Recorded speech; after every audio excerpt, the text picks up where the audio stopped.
Ladies and gentlemen, I don't really know where to start with our next speaker.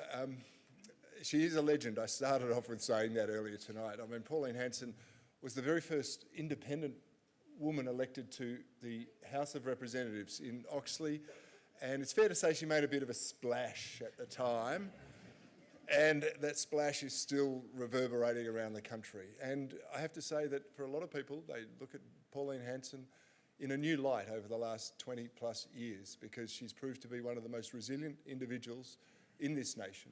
She wasn't someone born with a silver spoon in their mouth. She probably wasn't setting herself up to go into Parliament. She was a small business operator. She was a mum. She's committed to her children and her grandchildren, and she's committed to all of Australia.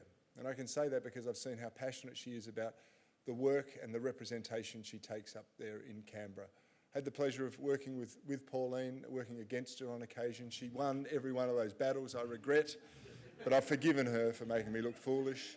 But it's rare that in this country we have people who are prepared to put it all on the line for us. And I mean that in the most genuine sense. She just wants this country to be the best it possibly can be. Ladies and gentlemen, welcome Pauline Hanson.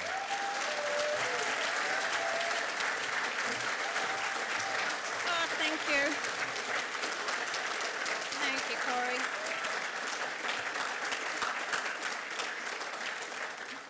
Wow, what a warm welcome. Thank you very much, and for the kind words, Corey. I don't know if I won everyone, but anyway, we had a battle at times, and most of the time we did agree on a lot of matters together. I listened to Kerry's speech, and it really meant so much to me to hear from an Aboriginal elder to speak the truth and what it means. And wonderful speech, Kerry, and everyone appreciated it. Sarah, you have no idea how proud I am of you. And a baptism of fire. Did I tell you to wait and expect maybe you'd be called racist? Because that comes with being a One Nation Member of Parliament, and that was my baptism to the Parliament myself many years ago, and being that lone voice. My message hasn't changed. I'm not a new kid on the block. I've been saying it right from day one: equality for all Australians. Trying to point out...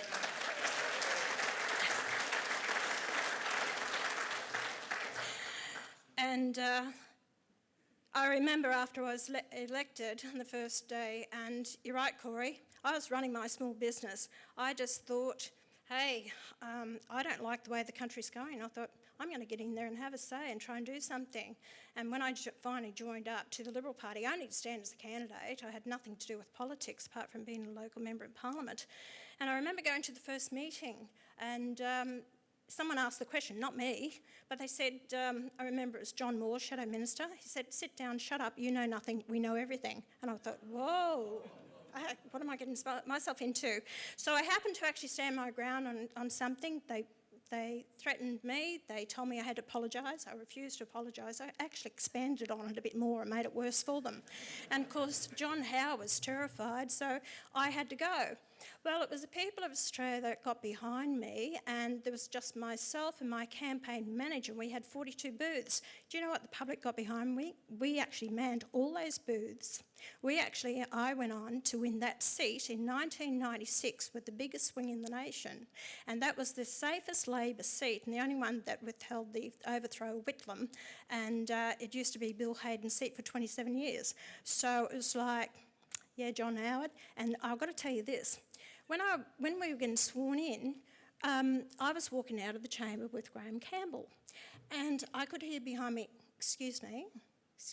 Finally, after 3 or 4 times, I looked around, it was John Howard. And he said, I just want to congratulate you on your win. And I said, oh, okay, thanks. And then I turned around and went talking to Graham Campbell. So anyway, I'd say in that period of time over the years, although he didn't need my numbers, but I caused him so much heartache because a lot of people were actually then turning to One Nation, and because he was losing a lot of support from the Liberal National Party, he then took up a lot of the policies I was expressing: turn back the boats, deportation of criminals after 12 months here if they weren't Australian citizens, abolishing ADSIC, that was another one of mine in my maiden speech. So there has been a lot that I've been able to achieve, but it's only because of you, the people. I was your voice on the floor of Parliament. And without, fear or favour, standing up for what I believe in, expressing my opinion, regardless of everything that you get thrown at you, because I take my job seriously. This is my country. I love it and I'm passionate about it, and I actually, feel for the people, my fellow Australians. Regardless of whether you're supposed to have been here, the connection for the last 65,000, I've even heard 100,000, or whether you're actually born here of my age or this century, or whether you are a migrant that have come here from another country to live here. We all have a right to this country and everything it has to offer. And that's what I stand for. No matter who you are, what's your background, race, colour, creed, my job is to represent all Australians fair and with a balanced view. And what is the best outcome? I can't please everyone. No one in the wide world. We've all got different opinions. But what is fair and just?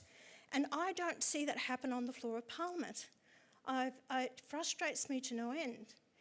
And at this point of time, with The Voice, I can tell you, it is going to be the most important thing in your life you will ever have to make a decision on.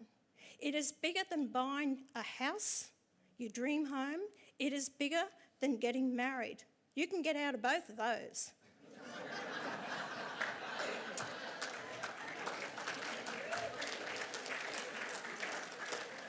But I assure you, if we get a yes vote on this Voice and it's put into the Constitution, a whole new chapter, we will never get out of it. Because once that is done, I'll tell you what will happen. It's just a matter of words, and they're saying, we just want an advisory body to the Parliament to give us some advice on legislation. But it's also, they can prioritise matters of concern or importance to them to put to the government. So what came up the other day was about Australia Day, and Linda Burney is saying, oh no, that's not important. I'm telling you it is. We cop it every year on Australia Day with the protest rallies. That is going to be top of the list, I can assure you, and there'll be change with it. The Voice, if it's not, and constitution lawyers have said, if you actually have, you don't listen to them, and that's even my private legislation that I might put up, I have to actually consult with them. All legislation that concerns the Aboriginal and Torres Strait people, the Indigenous people of this nation, they have a right to actually have a say in it. Do you know that 80% of Indigenous live in cities and urban areas? Do you know that only 20% live in rural and remote areas? So you see, all legislation affects all Indigenous people. So this is the big concern. So once it's in the Constitution, there's no wording to it. Section 51 of the Constitution states that you'll have a whole list of it. Oh golly, there's quite a lot of it. How many in the 51, section 51? I'll just explain to you. 51, section 51 of the Constitution explains different things like the government makes laws on coinage, on lighthouses, on postals, communications, and it's just one word, marriage, okay? So then the government of the day can go and make whatever legislation they want to. So when you put it in chapter 129, the new chapter, with a few words they have, you're giving permission to the government to go and make whatever legislation they want to. And part of that legislation, what they could do, is actually form another state in Australia. So they could carve off the Northern Territory. As long as they don't take any other state in part of that, so if they don't carve off anything from Western Australia, South Australia or Queensland, then it doesn't have to go to a vote by the people. Also under this new law, not adhered by the Constitution, they can actually increase the numbers of Parliament, which they have an inquiry going on at the moment. And a couple of years ago, Don Farrell, he actually said to me, do you agree with increasing the number of senators to 14? I said, no, I don't. I said, we've got too many senators now, I'd rather cut it back. So that's what they're doing. And I can assure you, it will be setting aside an extra 2 senators in every state who will be for Indigenous people only. Or if they take over the Northern Territory, at the moment they've got 2 senators, if they take it over and make it a state under the Constitution, they have to have 12 senators. So I want you to think about these things. How many of you know that 50% of Australia is under native title and another 10% pending, which they believe will be passed? The coalition government moved, they had the land councils, now it's the land and sea councils, giving them rights over waters above and below the ground and in Commonwealth waters. So that can also be challenged.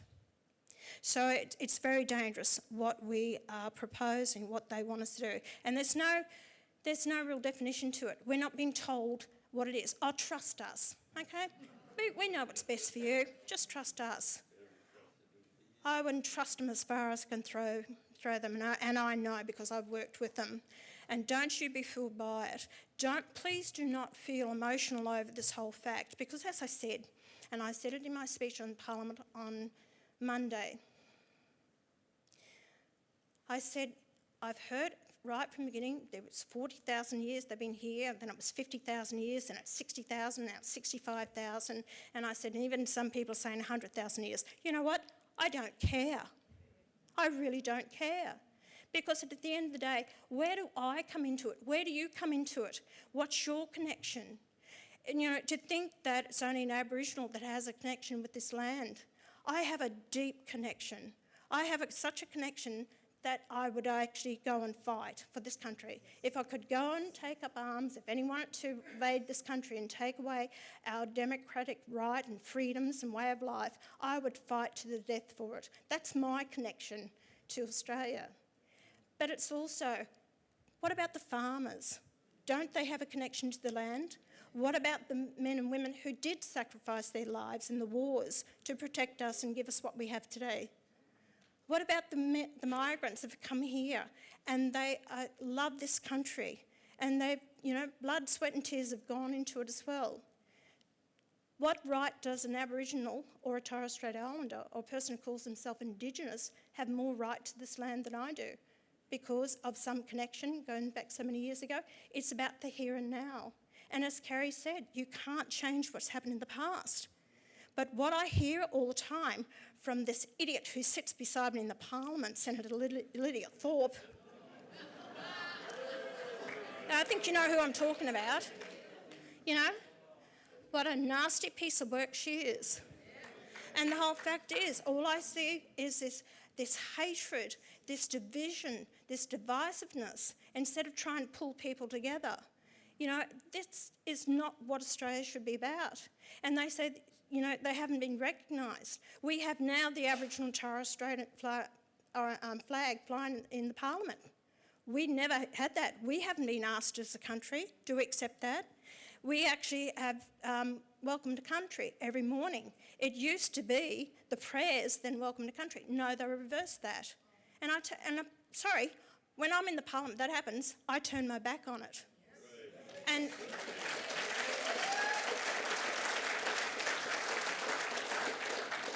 I'm the only one, because Kerry was right. This wasn't their culture. This was Ernie Dingo. This has been, all being brought on by, we've got to feel sorry. And Kerry's right. It's about the stolen generation. And now, if they're not game to take the kids away from these dysfunctional homes because of child sex abuse, or they're not being looked after, the kids are in homes where there's domestic violence and everything that's happening because you're accused of the stolen generation. And I said in Parliament also, what about the stolen generation of the convicts that were forced to come out here? What about the children that were taken away during the war, the Second World War, from England? People have faced atrocities over the years, but this guilt trip has to stop if we are going to be strong and united. We also have to take note of the fact of what has happened in New Zealand. I'm hearing from people all the time. The division that's happened there since they've allocated seats to the Maoris. it doesn't work. And we've heard this week that they're prioritising your health issues based on your race. And that's not right. You know, Sarah was right about the people living in poverty. There's no monopoly on, you know, health issues or, you know, people that are homeless, people living in their cars with their children or caravans or couch surfing. This is a problem faced by all Australians at the moment. And here in your own state, your Attorney General, he claims to be Aboriginal. And you know what your Premier said? Oh, I'll accept a statutory declaration from him. That's okay. Did you know that? Yeah. No. So he said he's accepted it, a stat dec, he can be Aboriginal. And the definition of Aboriginal is to actually be of Aboriginal connection to the land. And then you actually can be accepted by the elders and communities. And the third one is you can self-identify as an Aboriginal. And Kerry is right. When we brought in the referendum in 1967, it was put to the Australian people, that was really to change section 5126 of the Australian Constitution. Because at that time it said that the government can make specific laws for any race other than the Aboriginal and Torres Strait Island people.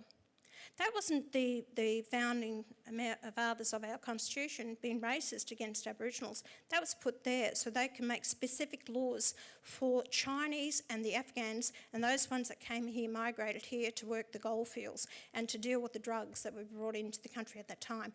That's what that was there for. So the people voted to get rid of it. Now it states that the government can make specific laws for any race.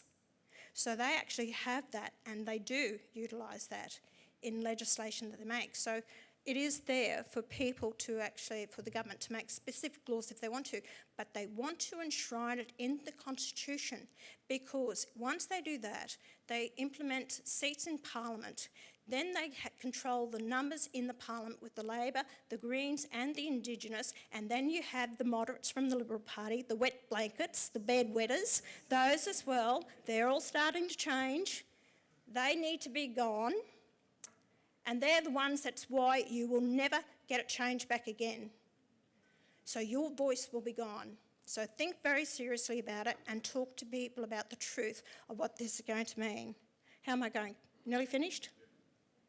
Finished? The buzzer went about a minute ago. Oh, okay. Look, at the moment, what I'm trying to get is accountability. I put up a private member's bill for identifying Aboriginality. They didn't vote on that. They denied me the right to introduce my bill on the floor of Parliament, so they've stopped me. I want a Senate inquiry into it. No, they've stopped me as well as for that. So they don't want accountability. I'm now investigating with whistleblowers that came to see me about misappropriation of monies. These organisations, we've got over 3,200 separate Aboriginal corporations and land councils in the country. We spend about $33 billion a year on these Aboriginal issues. The census at that time, first one in 1971, was just about 116,000. It's now at 812,000, and between 2016 to 2021, it grew 25.2%. So it was, they're not. The mortality rate is not shown on the census when the rest of the population only grew by 8% with migrants as well. So a lot of people jumping on the bandwagon claiming Aboriginality, which is not the case. So it's not about money, it's about the people with lining their own pockets, misappropriation of monies, and it's not getting to the Aboriginals. I've been to these communities, I see what's happening, but every time I speak about it, I get held down. But I will keep fighting this fight. I want accountability for the taxpayers' dollars. We have a right to know where it's going. I want to stop the corruption, and the people have a right to know. But to each and every one of you tonight, thank you for coming. I hope, I'm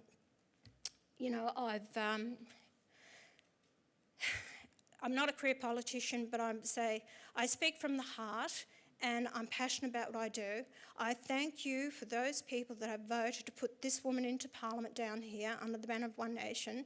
We hope to increase those numbers over the years because at the end of the day, you will gain from it with true, dedicated passion and honesty from my members of parliament, and that's why I encourage them to be upfront, honest, and what you see is what you get. Thank you very much for coming.